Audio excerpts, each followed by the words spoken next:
今回東京電力を訴える集団訴訟に参加し、先ほど東京地裁に提訴をしました。私はがんですと診断された後、この甲状腺がんと福島の原発事故の因果関係はありませんとはっきり言われました。その時の何とも言い難い気持ちと母の涙は今でも忘れられません。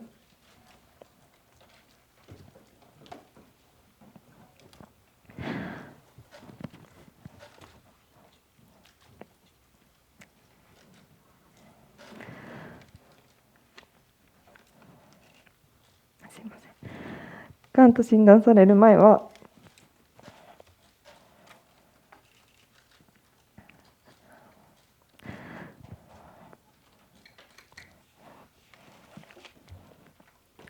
東京に憧れ、自分のやりたい仕事についてバリバリお仕事をしているキャリアウーマンに憧れていました。ですが、がんと診断され、手術を行った後も体調がずっと優れず、何事も体調を優先していかなければならない状況となり、一度はやりたかった仕事に就きましたが、体調を考慮し、その仕事を辞め、今はあまり動かず、定時で帰れる事務のお仕事をしています。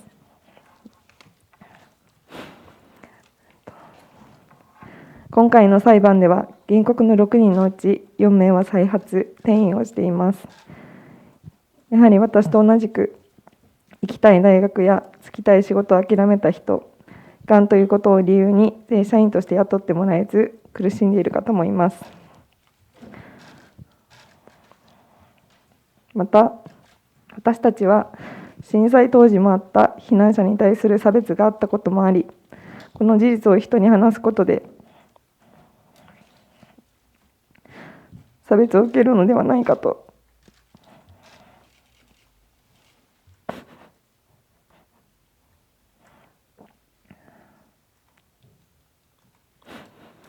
恐怖を感じ、誰にも言えず、この10年間を過ごしてきました。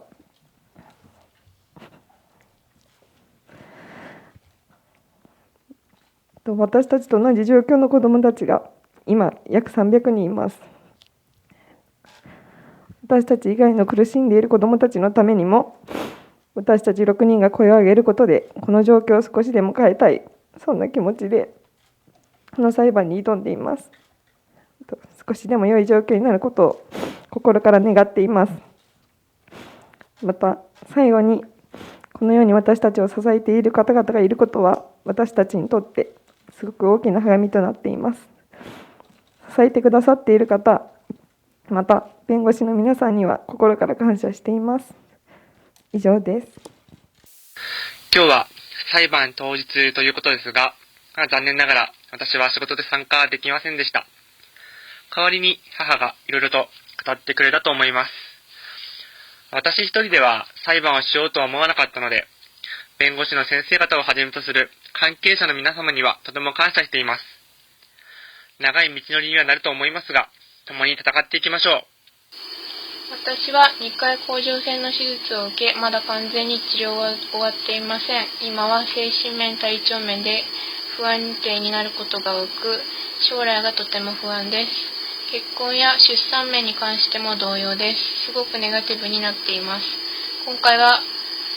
回の集会に行けなくて本当に申し訳ありません。これからの人たちの先駆けになれるよう、私たちの裁判を応援してください。私は高校生の時に甲状腺がんと診断され、手術を受けました。しかし、その後の通院で再発していることが分かり、遠隔転移もあります。今の段階では完治することは極めて難しい状態です。将来がとても不安で、結婚など先のことはまだ考えられないです。この裁判が少しでも他の甲状腺がんの皆さんの力になればと思います。私は大学2年の時に手術を行い、甲状腺の片方を取りました。手術が終われば健康になれる、そう思っていましたが、がんと診断され、手術を行った後も体調が優れず、現在はチラージンを服用しています。再発や転移への不安や、結婚や出産などの不安もあります。この10年は、復興の流れが強まり、この話題を出すことさえもできず、差別を恐れ声を上げることができずにいました。しかし、時効を迎えてしまってはもうどうにもなりません。私たち以外の苦しんでいる子供たちのためにも、私たち6人が声を上げることで、この状況を少しでも変えたい。そんな気持ちでこの裁判に挑んでいます。少しでも良い状況になることを心から願っています。福島原発事故当時、中学2年生、14歳でした。現在は社会人3年目を終えようとしており、年齢も25歳になります。私は20歳の時に初めて甲状腺がんの手術を受け、現在に至るまで4回の手術を経験しました。また、昨年末には放射線治療も受けており、現在経過観察中となります。私はこの裁判を通し、福島原発事故と私たちの甲状腺がんの因果関係を明確にすることで、今後安心して暮らせる社会保障の充実と、まだ声を上げられていない